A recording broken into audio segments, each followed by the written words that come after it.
Please, Susie.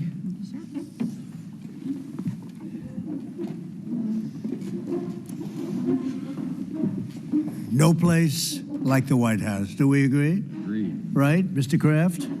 No place like the White House. Thank you very much for being here. Appreciate it. And we'll maybe discuss a couple of general topics. This is a board meeting for the Trump Kennedy Center, but we'll go into a couple of other things that we have the media present. It's always present, unfortunately, constantly. And I'll say a few words about what's happening in the Middle East. And if you have a couple of questions, we'll do that, and then we'll get on with our board meeting. So thank you very much for being here. We have a wonderful group of very, very smart, talented patriots at this table. Our powerful military campaign to end the threats posed by the Iranian regime continued in full force over the past few days. They have been literally obliterated. The Air Force is gone. The Navy is gone. Many, many ships have been sunk. They're warfighting ships, but I guess they didn't know how to use them. And anti-aircraft is decimated, their radar is gone, and their leaders are gone. Other than that, they're doing quite well. They've been a terror for 47 years, and now I guess the world, through the United States, with the help of Israel, is doing what should have been done many years ago. Should have been done many years ago. Since the beginning of the conflict, we've struck more than 7,000 targets across Iran, and these have been mostly commercial and military targets. We've achieved a 90% reduction in their ballistic missile launches and a 95% reduction in drone attacks. The missiles are trickling in now at very low levels because they don't have too many missiles left. We've also attacked the manufacturing plants, where the places where they manufacture the missiles and the drones. And that's going on today. We just hit 3 of them today. And it's getting very hard for them to manufacture. More than 100 Iranian naval vessels have been sunk or destroyed over the last week and a half. That has to be some kind of a record. Additional strikes continue to launch from all directions every single hour. And as you know, we attacked Karg Island and knocked it literally, destroyed everything on the island except for the area where the oil is. I call it the pipes. We left the pipes. We didn't want to do that, but that we will do that. We can do that on 5 minutes notice. It'll be over. But for purposes of someday rebuilding that country, I guess we did the right thing. But it may not stay that way. Just one simple word and the pipes will be gone too, but it'll take a long time to rebuild that. We are aggressively dismantling Iran's defense industrial base, and ability to rebuild its missiles and drone capability is getting down to close to zero. And we're hammering their capacity to threaten commercial shipping in the Strait of Hormuz, with more than 30 mine-laying ships destroyed. We hit, to the best of our knowledge, all of their mine-laying ships. Now they can put them on other types of ships, I guess, and drop them in. But we don't know that any have even been dropped in. We're not sure that any have been.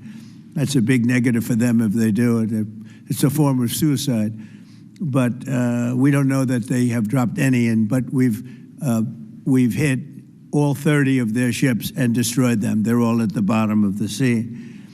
We strongly encourage other nations whose economies depend on the Strait far more than ours. You know, we get less than 1% of our oil from the Strait, and some countries get much more. Japan gets 95%. China gets 90%. Many of the Europeans get quite a bit. South Korea gets 35%.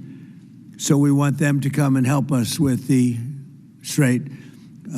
We have it in very good shape. The countries, I said, we've already taken care of Iran, but now, because of the fact that literally a single terrorist can put something in the water or shoot something or shoot a missile, a small missile, and it's fairly close range because it is a tight area, and which is one of the reasons they've always used that as a weapon. Iran has always used that as an economic weapon, and it's not going to be able to be used very long. Numerous countries have told me they're on the way. Some are very enthusiastic about it, and some aren't. Some are countries that we've helped for many, many years. We've protected them from horrible outside sources, and they weren't that enthusiastic.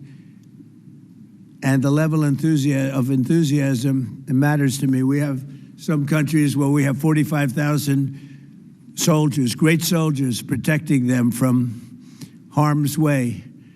And we have done a great job. And when we want to know, do you have any minesweepers? Well, would rather not get involved, sir. And I said, for 40 years we're protecting you, and you don't want to get involved in something that is very minor. Very few shots going to be taken because they don't have many shots left. But they said, we'd rather not get involved. I just want the fake news media and everybody else to remember that was said, because I've been a big critic of all of the protecting of countries, because I know that we'll protect them, and if we ever needed help, they won't be there for us. I've just known that for a long period of time, just like I knew about the Strait, that it would be a weapon, which I predicted a long time ago, predicted all of this stuff. You guys were very generous in that. I predicted all of it. I predicted Osama bin Laden would knock out the World Trade Center. I made that prediction a year before he did it. I said, you better get him. He's a bad guy. I watched him be interviewed one time, and I said, that's a bad guy. You better get him. 1 year before, exactly. I wrote it in a book. You can even check. About a year before the World Trade Center then came down, President Clinton actually had a shot at him, and he didn't take it. Unfortunately, I'm not blaming him for that, but he didn't take it. And he ended up knocking down the World Trade Center, but I predicted that too. I predicted a lot of things. We strongly encourage other nations whose economies depend on the Strait for blood. I mean, these people literally need it. 95% of their energy or their oil comes out of the Strait, and they should be in here very happily helping us. And it's incredible. We have we're number one in oil by double now. We drill, baby, drill. We're double any other nation, and it's going to be soon triple any other nation. And that doesn't include Venezuela, who's been great. By the way, the relationship with Venezuela has been fantastic. Literally millions of barrels of oil are being taken out, and it's been a great help, and it's been to their great benefit. The president has done a really good job. We get along with him really well. But we've taken out millions of barrels of oil and brought to Houston and other places to the refineries. We have refineries set up specifically for that. And it's been a great relationship, and more and more is happening. It's a tremendous oil source, and we're stepping it up very rapidly. The big companies are going in, and they will actually, numbers in a pretty short period of time, numbers that they've never been able to do, we'll be doing. There's a lot of oil under that land. We strongly encourage the other nations to get involved with us, and get involved quickly and with great enthusiasm. I have that from a number of them, and I'd like to say their names, but frankly, I don't know if they would want me to or not, because maybe they don't want to be targeted. But I say, wouldn't matter if you're targeted or not, because this is a paper tiger that we're dealing with now. It wasn't a paper tiger 2 weeks ago. It's a paper tiger now. So now we're going to get down to the reason. We'll take a couple of questions, and a moment, but we're going to get down to the reason we're here today, actually. This was set up a long time ago. It's the Trump-Kennedy Center. Over the past year, we've made incredible strides to restore the true purpose and prestige of this revered institution. Together, we're going to ensure it remains the finest performing arts facility of its kind anywhere in the world. And I don't know that it ever really reached that stage, but it will over a period of time. We're rebuilding it. It's in very, very bad condition. It's been it's been somewhat of a disaster, to be honest with you. It's been let go to hell. That's what they've done. They did a poor job. They spent money in the wrong places.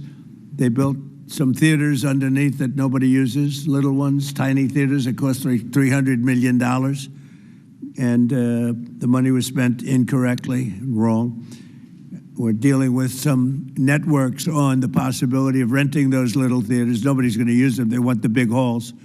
The halls are going to be incredible. They're in bad shape, but when they're completed, the bones are potentially something that could be unbelievable. So I want to, before we begin, I want to thank Rick Grinnell. He's been a friend of mine for a long time. He's been unbelievable. He was the ambassador, as you know, to Germany.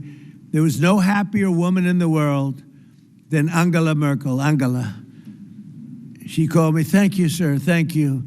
Although she liked Rick a lot, there was nobody happier that he was no longer going to be the ambassador to Germany. He was difficult for them. He was not your typical ambassador. He was the opposite. He would do what was best for the United States, not for Germany. And I want to tell you, he did a great job. So good that I put him in charge of a thing called intelligence. And something he didn't really want to do, but he did it, and he did it incredibly well. There were a lot of leakers. He found out the leakers. And when he didn't find out who the leaker was in a certain area, he fired everybody. And he went into one room where there was leaks coming out. These are long-term problems that these various places have had. And he said, "Who's the one that leaked this?" And they wouldn't admit it, so he fired the whole room. And he did a good job, I'll tell you. He was very good. And during this transition period, I asked Rick if he would run it, because we wanted to see. And if you remember when we first took it over, I didn't do it with enthusiasm. I did it because somebody had to do it. I had to turn it around because it was failing. It would have closed, and physically it would have almost fallen down. It was in very bad shape. The steel columns outside, as an example, were meant to be covered. You know, exposed steel is unusual to have in building. What I do best in life is build. I build buildings really well and under budget and ahead of schedule. That's what I do, unlike the Fed building, which is going to cost billions of dollars. It may never open. I mean, right now, we have a wonderful Kevin, a wonderful new head of the Fed coming in. I don't know if he'll ever be able to occupy this complex. It was destroyed by Jerome Too Late Powell. I call him too late because he's always too late with interest. Should cut interest rates. He should cut them right now. They should have a special meeting. What's a better time to cut interest rates than now? A third grade student would know that. But that's a terrible thing. But what I do is build. I build great stuff. And what we're going to do is, right outside. In fact, if you look behind me, see the nice gold curtains? If you want to look into a nice foundation and you want to see a lot of work, very deep, very, very deep for specific reasons, we have a magnificent ballroom being built, because this is the biggest room, and it holds like 98 people for dinner. But behind me, you're going to have a ballroom that this building and the people occupying it, in particular, every president for 150 years, has clamored for a ballroom, a large, beautiful room. This is a cocktail room, and this whole floor will end up being a cocktail room for the cocktail area, or pre-area for the ballroom before dinners. So we'll have heads of state. We can't even do a heads of state dinner. Usually what they do is they would do them on the lawn with a tent, but when it rains, the lawn is very low. And you know the land in Washington, it was built on swampy, wet land. And when it rains and you have the king of Saudi Arabia, we have as an example, the king of the UK, I would say king of England, it was a great guy. He's coming in very soon. And when it rains, you know what happened? The rain would go over their feet. It would be about 4 or 5 inches over their shoes. This was not good. So, and it rained a lot. So we're building, finally, because I do that. And by the way, no taxpayer money. I want to put that, zero. It's going to be, it's on time, on budget. It'll be under budget. Literally, we're having it under budget, other than we've upgraded it in terms of the marbles we're using. We're using onyx and stones that are incredible. But it'll be something really spectacular. I'm looking at Mr. Steve Wynn, who's over there. He built a spectacular building, and he knows Trump builds a spectacular building. I build better buildings than him. I don't care what he said. But Steve is over here, and he really, with his incredible wife, Andrea, and thank you both for being here. Andrea's on the board, and Steve is so in love with his wife, he asked whether or not he could come.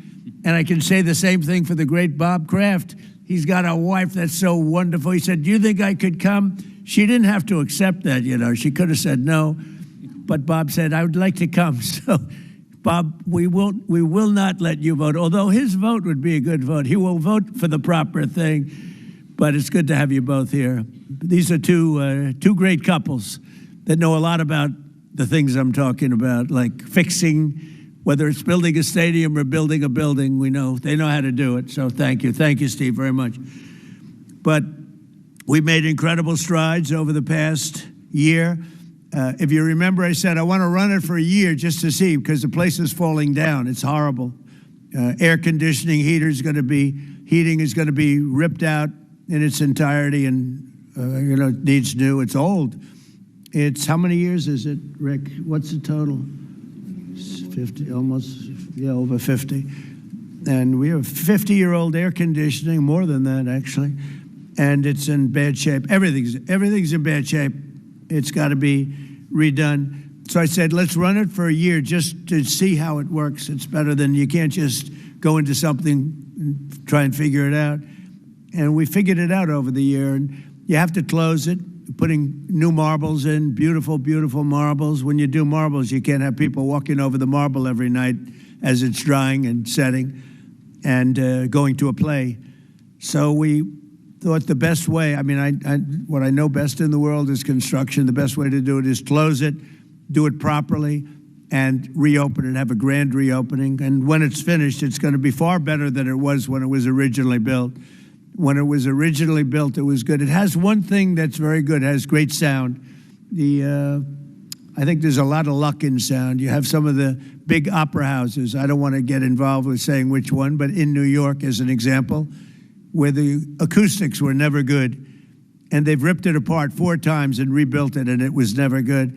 The good thing about the Kennedy Center, the acoustics are good, and they'll only be enhanced based on what we're doing. A lot of it has to do with the stones and the stones you use, the marbles you use, etc. Over the past year, we've made incredible strides to restore the true purpose and prestige that this building will soon gain, I think, at a higher level than it had before. Together, we're going to ensure it remains the finest and will become the finest performing arts facility anywhere in the world. It's got the location, and it will have the building. It's got good bones. It's got good structure. Again, they wanted to originally cover the exposed steel. It was painted a cheap gold, and we turned it into a very expensively painted white, very heavy coat of very powerful white paint meant for steel, exposed steel. A very different kind of paint, but it's almost like putting a stone over the top of it. And the color is white, shiny white, and it looks, a lot of people have commented, it looks so much better. Before they had the steel painted gold, and the gold was very cheap. There's actually never been a paint that's made that will look like gold. Steve will tell you that. You either gold leaf it or use real gold bullion or you use a different color, Steve. Nobody's ever been able to make a gold paint that looks real. Little minor thing for the media. I'm sure you're thrilled with hearing that. But there's never been a paint. I said, someday I'm going to discover a paint where you don't have to actually use gold leaf. Gold leaf is a very, very big and expensive process, but it's a beautiful thing, but not when you use paint. So we got rid of the gold columns, which looked always terrible. They looked cheap and they looked fake, very much like the media, actually. And we took the columns and we painted them white. Before we painted them, Matt, very importantly, we structuralized them. We replaced bad steel that was very badly rusting. I mean, these are columns that are holding up a building, and we had to replace areas of columns that were actually rusted out because it was in very bad shape. It's not even describable how bad this building was, both inside and out. I want to thank Rick Grinnell, but you really did a great job, Rick, on this, and we appreciate it. I'm looking for your next venture, because he really was, there was a story he got fired. He didn't get fired. He was here for a short period of time, for a year, figuring it out with Matt and everybody else, and Matt now is going to take over, and he's a pro at construction, great at construction, and I think Matt would like to run the facility too. He's fallen in love with it, and I think he'd do a good job, but if I don't think he will do a good job, I'll say, Matt, you're fired, I'm getting somebody else. So you're under no pressure, Matt, okay? It's like Bob Kraft. If a football player doesn't perform well, typically you will fire him immediately, Bob. Do you ever let them stay around for 4 or 5 years if they're bad? Not too many times, right? So anyway, I learned from you. So I want to thank also Attorney General Pam Bondi, who's been fantastic. I don't know, is Pam here someplace? Oh, hello, Pam. Good. She's been great. And the three. And I think you're the only man that's ever lived that's able to be very happy about it. In fact, when we get up to 3, every once in a while we get up to 3. Actually, for a period of time, we had it up to 4. And then we had a death. And death is very bad when you're the speaker and you have a majority of 2 or 3. But we had a death, and then we had another death, and we had some things, and but we're looking very strong. We had one man who was very ill. It looked like he wasn't going to make it. I don't know. I won't mention his name. Should I? Do other people know his name? Do you want to mention it? He'll be proud. Go ahead. Tell him the story. Okay. Well, thank you, Mr. President. Congressman Neil Dunn of Florida had some real health challenges, and it was very serious, and had a pretty grim diagnosis. And I mentioned it to the president, and I said, Congressman Dunn is a real champion and a patriot because he's still coming to work. And if others got this diagnosis, they would be apt to go home and retire. And what was the diagnosis? It was, I think it was a terminal diagnosis. He would be dead by June. Okay, that wasn't public, but yeah, okay. That's it was grim. That's what I was going to say. I don't think with a heart problem, by the way. This was a heart problem. Right. So the long story short, the president called him to encourage him and thank him, and they had a conversation, and the president mentioned in the course of the conversation, you know how to get my doctors involved, and they did, and within a number of hours, they took him to Walter Reed, emergency surgery. The man has a new lease on life. He acts like he's 30 years younger, and he walked into the conference meeting, and we thought we'd seen a ghost. And I spoke with him over the weekend, and he's encouraged and thankful, and he thanks the president for his leadership and intervention, and thank you. He actually called, Mike called me, and he said, sir, we're up by 3, but we're going to lose 1 by June. I said, who? Neil Dunn. He's a great congressman, incredible. He called to say that he was terminal, really bad heart. There's nothing they can do. I said, that's bad. Number 1, it was bad because I liked him. Number 2, it was bad because I needed his vote. But he really said, Mike, I'm going to last this out for the president and you, and however long I live, it looks like June is the time, but however long I live, I'm going to be voting for you. How many people are going to say that? Most of them are going to say, Mike, I'm retiring immediately. That's the end. He's an extraordinary man. But he didn't do that. It was really impressive. And then I realized I have doctors in the White House that White House doctors are incredible. And they've helped me with other people. They're helping me with people right now. People that are very sick are like they're miracle workers. And I said, I have to call them. And I called the two doctors. They're both great. And they immediately went over to see the congressman. And he was on the operating table like 2 hours later. Yeah. And it was a long operation. They gave him more stents and more everything that you could have. I think he's got everything that you could possibly have. And they called up. They said, sir, I think he'll be fine. I said, you got to be kidding. He said, I think he'll be fine. And Mike was telling me the story that the other day he came into a meeting for the first time in a long while. Go ahead. Well, it was incredible. I mean, he has a new lease on life. He has more energy than a man half his age, and very encouraged and encouraged all of us. So, again, a testament to great leadership. And he's, my hat's off to Neil Dunn and his beautiful wife and family. He's an extraordinary individual. And just, because I don't want to have a terrible story about this, I did it for him first and for the vote second. But it was a close second, actually. But I did it for the vote second, all right? I want to also introduce Susie Wiles, who's fantastic. She's our chief of staff, and she's an amazing person, an amazing fighter, and she announced a minor difficulty, which will be in good shape for, he'll be around for a long time.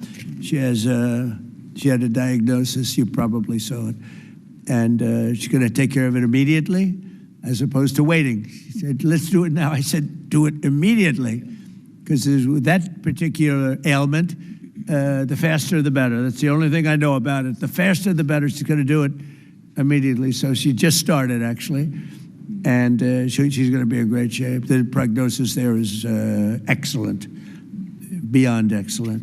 So, thank you, sir. But who needs it, right? That's right. Who needs it? So before we took over, just a year ago, the legendary, this wonderful place was literally on the verge of collapse, both from a financial standpoint, maybe more from a financial standpoint, but also from a physical standpoint. Necessary maintenance has been ignored. The programming was very woke and out of touch with reality. And we had an orchestra that lost like $18 million a year, and they subsidized it every year. So what kind of an orchestra loses 18? And I'm being nice when I say 18, it was much more. And I started looking at the programming. They had tremendous union difficulties, like 19 different unions, and driving everybody crazy. And I think the unions are going to be great. I've always gotten along with unions. As you know, I got great union support. But you had 19 unions. Every time somebody wanted to put on a play, they had to deal with 19 different groups of people. And it's they say it was like Broadway, but worse. And you don't get worse than Broadway when it comes to the unions. I've watched that for many years. The programming was terrible. And they had a budget deficit of about $26 million minimum. Owed a lot of money, were out borrowing money, which is a lot of people don't understand. So under the leadership of this exceptionally talented and rich board, it's a very rich board, not everybody, but most of you are loaded. Ike Perlmutter's got so much money. Look at Ike Perlmutter. He ended up being the largest owner of Disney. Started with, was it $100 or less? It was a little less, Ike, right? He didn't speak English, and he became the largest owner of Disney. Right? But then they went woke and he sold the stock. He didn't like Mickey Mouse being woke, right, Ike? But he's one of the most brilliant business people. Thank you, Ike. It's great. And Lori, thank you very much for being here. So I think it's Lori that's on the board, though, right, Lori? What's with these husbands? All the husbands are traveling. I think it's the White House. I got all the husbands with the wives. That's never happened. Boy, oh boy, what great relationships. My wife is going to have to speak to me. This is pretty good. The biggest guys in the country travel with their wives to come to a meeting. But it has something to do with the White House, right, Ike? Right? You don't want to see me. You want to see the White House because it's a special building. But thank you. And congratulations on an amazing career. Most people don't know Ike Perlmutter. Isidore Perlmutter. And started with nothing and built a vast fortune just by deal after deal. Did you ever have a bad deal, Ike? Which was that? Don't tell. See how honest he is? Most people would say no. He says one, and it couldn't have been very bad. Great to have you. So under the leadership of this board, which is, as you see, incredible, we're achieving a very dramatic and quick turnaround. We got rid of all of the DEI. Some of the news media loves DEI, but we got rid of it. Maybe you're right. Brought back patriotic and family-friendly programming, and last year we raised over $130 million to keep this place going. Otherwise, it would have been closed. The building, let's call it the Kennedy Center from that time, was losing so much money it could not have stayed alive if we didn't come in as a group of people and a lot of wealthy people that made a lot of contributions. So with the Trump Kennedy Center honors alone, we raised this year a record $23 million, which was double what they had ever done before, $23 million. There's still much to do. The previous management left us a facility in very bad condition. Abysmal is the word, and everything from busting pipes and leaks to serious electrical and structural problems. And some of it we fixed, but most of it we're saving for during the construction period because we'll do a much better job of it that way. Major renovations are required to keep the facility functional, and that'll start right after July 4th. We're going to have a little bit of a celebration, not a big deal, but a little bit of a celebration on July 4th. We'll have a little party, and then after that we close and we start construction. We're fully financed. As I announced in February, after a one-year review based on input from highly respected experts and subject to board approval today, we determined, it's a little late for the board because we've already announced it, but these are minor details, but I think everybody agrees. But subject to board approval, we determined that the fastest way to bring the Trump Kennedy Center to the highest level of success, beauty, and grandeur is to cease the entertainment operations for a 2-year period of time as we complete high-quality, really high-quality construction. We've already purchased seating as an example. We've already purchased a lot of the marbles and some of the things that are hard to get. Getting quality marble is very hard. It takes a long time. It comes from areas where it takes a long time to mine, and we're getting some of the best things you can. The marble is going to be incredible. The seats that we have, the seating is the highest level. Everything is the highest level. So this temporary closure will enable us to complete the work much faster and much higher quality. As an example, it's hard to show Shakespeare when you don't have any seats. As the seats are being changed, it's not exactly a great experience for people. So the right way to do it is just close it and fix it and open it. We'll begin right after, as I said, July 4th celebration. And thanks to the great, big, beautiful bill, we are fully funded, ready to go. And we have tremendous amounts of money coming in from some people around the table, but also from people that are not here, but that have made very generous contributions toward the Trump Kennedy Center. People that have never given to it before and would never have given it except I asked them to give. So, Rick, I thank you very much for the job that you've done, and I'm delighted that you really are. You did a great job. It was a little rough with a couple of the people, but that's okay. They've survived. Some of the artists, they took a pounding from Rick. It's almost like this guy right over here, Anthony. He knows what it is to pound people. Right, Ike? Anthony knows. Anthony's another great. You're not on the board either, Anthony. You're here with your wife? Oh, what's going on here? The most successful people, they're all here with their wives. I'm looking around. Wow, that's impressive. Anthony's another one. He started off with one truck. He had one truck 45 years ago. He ended up with 4,000 trucks, and he sold his company for billions of dollars. And you're here, Anthony? He's a member of one of my clubs, and all he has is cash. He said, I have a big problem, sir. What? I don't know how to invest my cash. Most people have a problem. They don't have any cash, right? Anyway, thank you, Anthony. You're the greatest. So all of these people have done so much, and they've done so much to help. And Matt, I just really, I'm here to a certain extent to wish you good luck with everything and to introduce you to the board. Many of the board know because Matt's been running a lot of the initial construction and planning, and going to be assuming the role of Chief Operating Officer and Executive Director, where he'll lead a construction crew for the next, a big crew, by the way, because it needs a lot of work, for the next 2 years in preparation for the grand reopening. And I think it's going to be something that's going to be very, very special. We're doing a lot of special things. We have a lot of things happening. We have at the front of the White House on June 14th, you probably read, UFC is going to be here. Dana White, the great Dana White, he's building literally a stadium, a 5,000-seat arena right outside the front door of the White House. And they're going to have about 100,000 people in the park right across the street, where he's building, I believe, 8 massive screens for people to watch, all free, for people to watch. It's June 14th, happens to be my birthday, and that was only by happenstance. It was not planned that way, but it's a Sunday night, which they never did. Sunday night's super prime time. It's going to be broadcast on CBS, which is the Ellison family, 2 great people. Great people. It's a great family. And it's going to be a tremendous event. Then we have Roger Penske is going to have IndyCar here. We're going to have a race around the Capitol.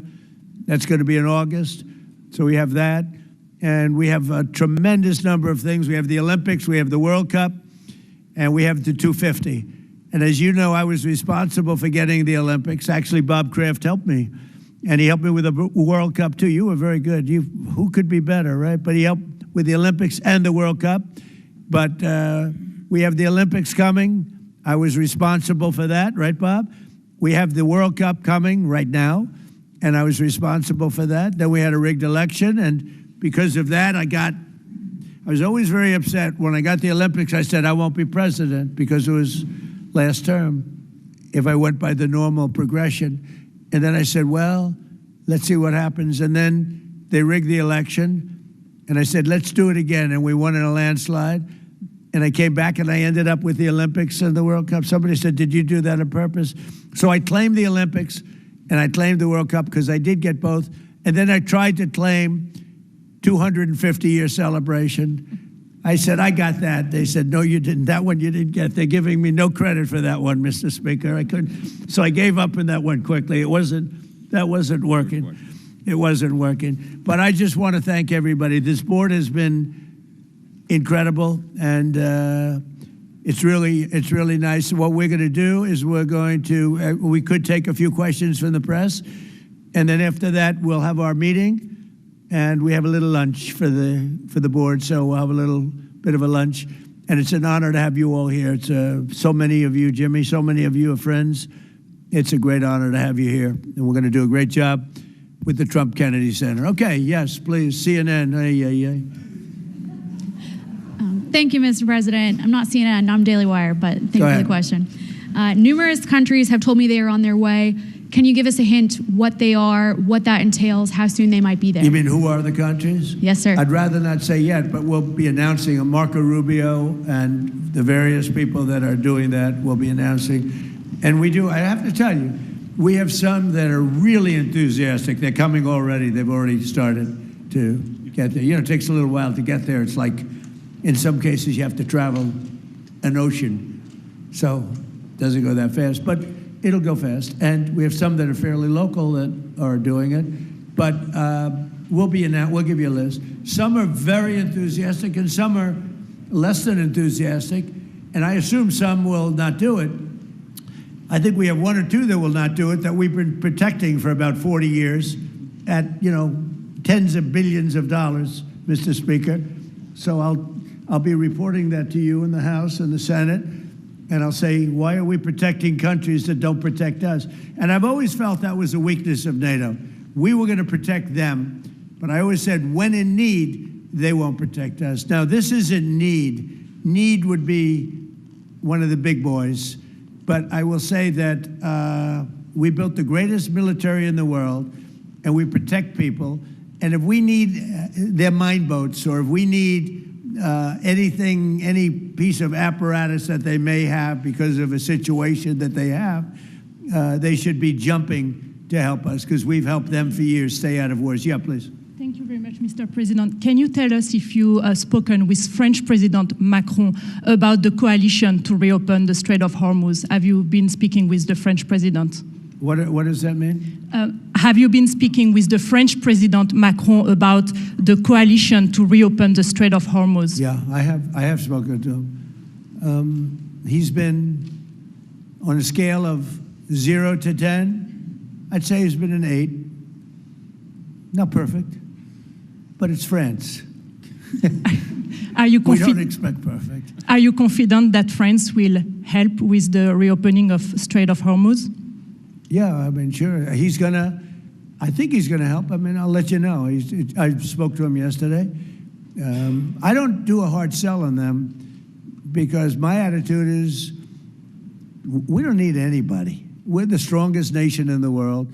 We have the strongest military by far in the world. We don't need them.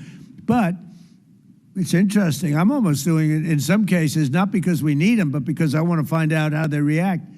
Because I've been saying for years that if we ever did need them, they won't be there. Not all of them, but they won't be there. I was very surprised with the United Kingdom, because the United Kingdom, 2 weeks ago, I said, why don't you send some ships over? And he really didn't want to do it. I said, you don't want to do it. We've been with you. You're our oldest ally. And we spend a lot of money on, NATO and all of these things to protect you. I mean, we're protecting them. We're working with them on Ukraine. Ukraine's thousands of miles away, separated by a vast ocean. We don't have to do that, but we did it. Well, Biden did it. I mean, I have to be honest with you. Biden got taken to the cleaners. But we worked with them in Ukraine. We don't need to work with them in Ukraine. And then they tell us that we have a mine ship around, and they don't want to do it. I think it's terrible. No, I was very surprised. I told him, we requested 2 aircraft carriers, which they had, and he didn't really want to do it. And then right after the war essentially ended, meaning they were obliterated, he said, I would like to send the aircraft carriers. I said, I don't need them after the war is ended and won. I need it before the war. So I was very upset not upset, I was not happy with the UK. I think they'll be involved, yeah, maybe. But they should be involved enthusiastically. We've been protecting these countries for years with NATO, because NATO is us. You can ask Putin. Putin fears us. He has no fear of Europe whatsoever. He fears the United States of America and the military that was built by me in the first term. Yeah. President, you mentioned the significant amount of oil that China derives from the Middle East. What is the status of your conversation with President Xi in terms of getting China to cooperate, in terms of making the Strait of Hormuz safe for those oil tankers? Yeah, so China is a great example. They get 91% of their oil from the Hormuz Straits, which we protected for years. And it always bothered me that we have these countries. Japan gets 95% of its from the Straits, the Hormuz Straits. And it always bothered me that we're protecting and we don't need them. We didn't need them before we started dig we must. Dig me must, that's the Trump policy of lots of oil. And we didn't use them very much. It used to be at 10%. Now it's at almost 0. We don't need, we don't need oil. We have all the oil we need for ourselves. It's one of the great assets that we have. We have more than double what anybody else in terms of oil production. We're at more than double any other country. So we don't need it, but we did it. It's almost, you could say we did it out of habit, which is not a good thing to do. But we did it because we have some good allies there. We have some great Middle Eastern countries there, Israel there. So we did it for a lot of reasons. But it always amazed me that we did it. We never asked for reimbursement. And it was really there to serve other countries, not us. And by the way, we have the Sugar King. The same story. Look at that. Alfie van Hoel. Alfie, thank you both very much. Huh? That's Pepe, yeah. Pepe. Hi, Pepe. How are you? How are you? Is Alfie in the backstage?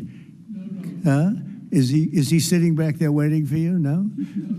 You doing all right? Pepe is a great friend of all of ours, I think, in the room. Tremendous. And we appreciate you being here. Great to have you. Thank you. Mr. President, honored. That's great. Both of you. Thank you very much. So go ahead, please. Mr. President, you've said that Iran does want to make a deal. Now, into the third week of this bombing campaign, what would that deal look like? What are the ask that you're making of the government? They want to make a deal. They're talking to our people.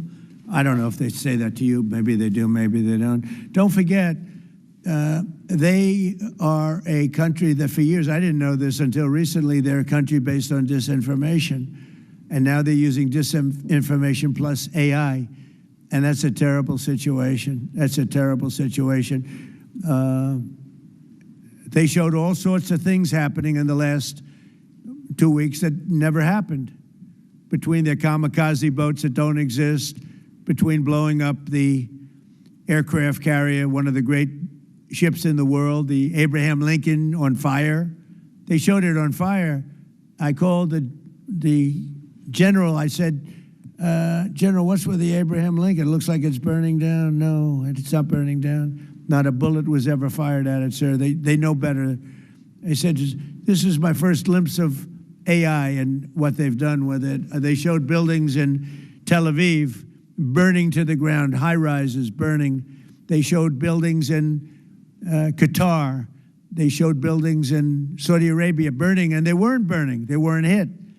It was all AI-based. Terrible. It's terrible. And that's their only, I think that's the only thing they do well.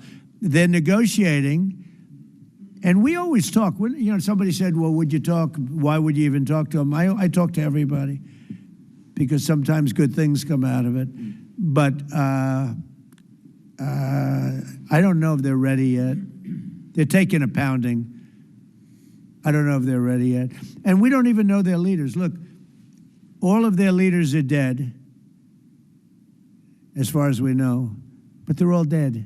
We don't know who we're dealing with. We knocked out the first group, then the second group met, 88 met to pick the leader because the first group was all dead, and the second group got knocked out, they're all dead.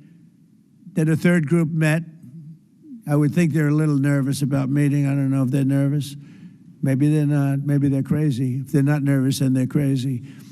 But we met with the next group, but we don't know who their leader is. We have people wanting to negotiate. We have no idea who they are. Yeah, please, Peter. Thanks, President Trump. What are your advisors telling you about the Ayatollah's son, the new supreme leader? What are they telling you about him? Well, it's not only them, it's you people. I mean, a lot of people are saying that he's badly disfigured. They're saying that he lost his leg, one leg, and he's been hurt very badly. Other people are saying he's dead. Nobody's saying he's 100% healthy. And he hasn't spoken because the Ayatollah would sit and he'd spew hate from a form of a throne. Not as nice as a throne. I like the English throne much better. But it was a fancy chair. But he'd spew hate from his chair. But you'd see him a lot, right? This one, we haven't seen at all. So that could be for a lot of different reasons. We don't know, Peter, if he's dead or not. And now that you've announced... I will say this, nobody's seen him, which is unusual. Something else. Now that you've announced that the U.S. has destroyed all of Iran's mine-laying ships, why can't the U.S. just immediately reopen the Strait of Hormuz? Well, we could, but it takes two to tango. We have to get people to take their billion-dollar ship and drive it up. If when Pepe has his big sugar ships coming around and they cost $1 billion, and we say, I think it's okay now, Pepe, take your ship, drive it through the Strait of Hormuz. He may say, let me wait a little while, because it takes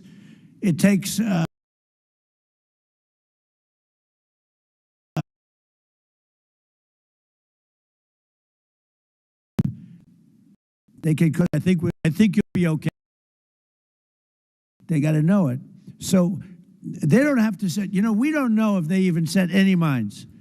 But the thought that they may have is enough to keep people from saying, we don't need it.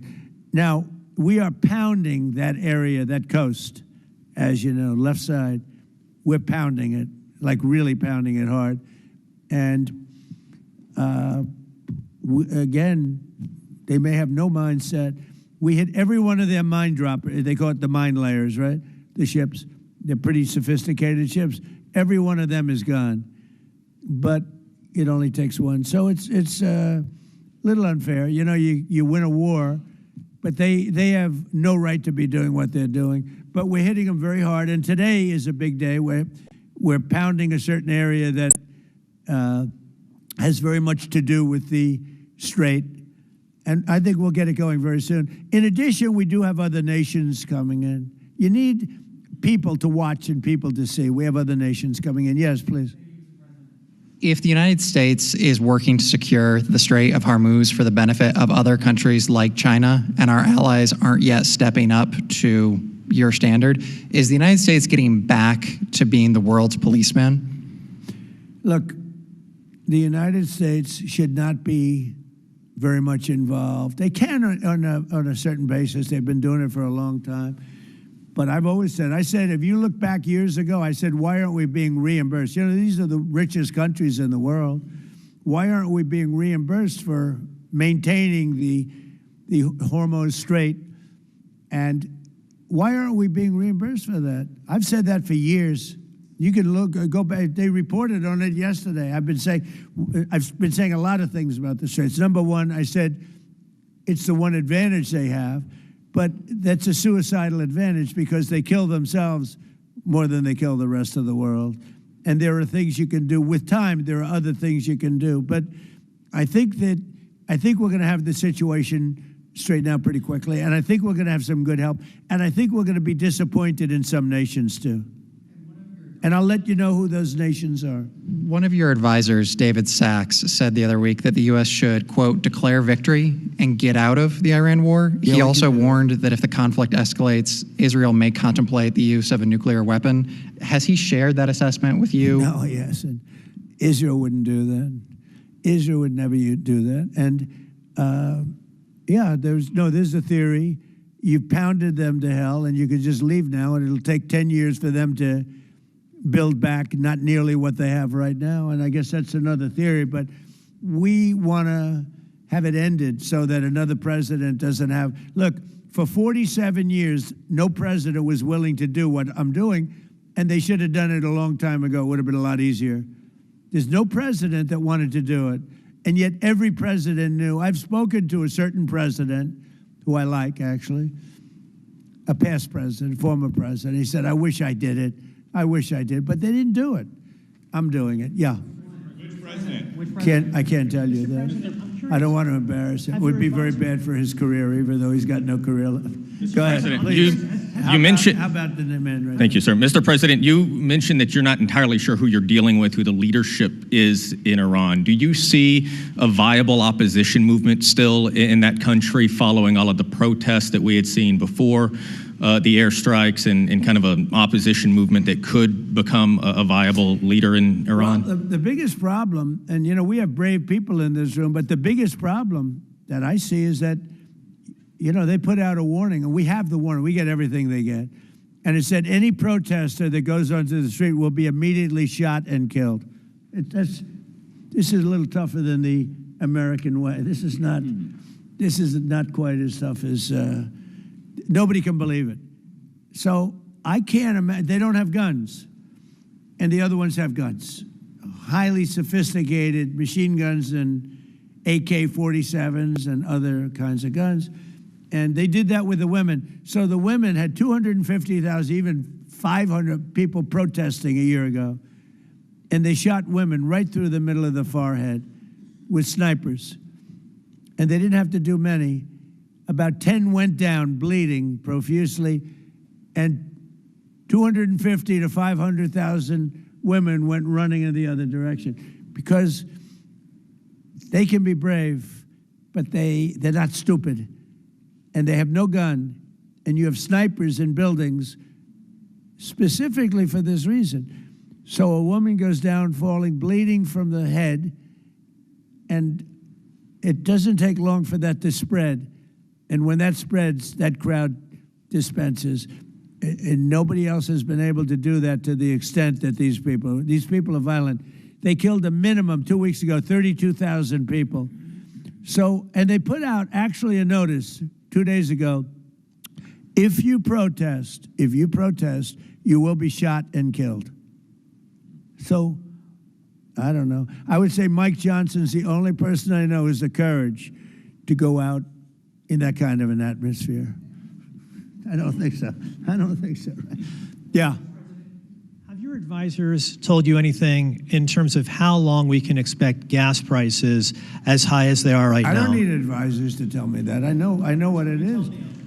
You know, the Prime Minister of UK, United Kingdom, yesterday told me, I'm meeting with my team to make a determination. I said, you don't need to meet it with the team. You're the Prime Minister. You can make your own. Why do you have to meet with your team to find out whether or not you're going to send some minesweepers to us or to send some boats?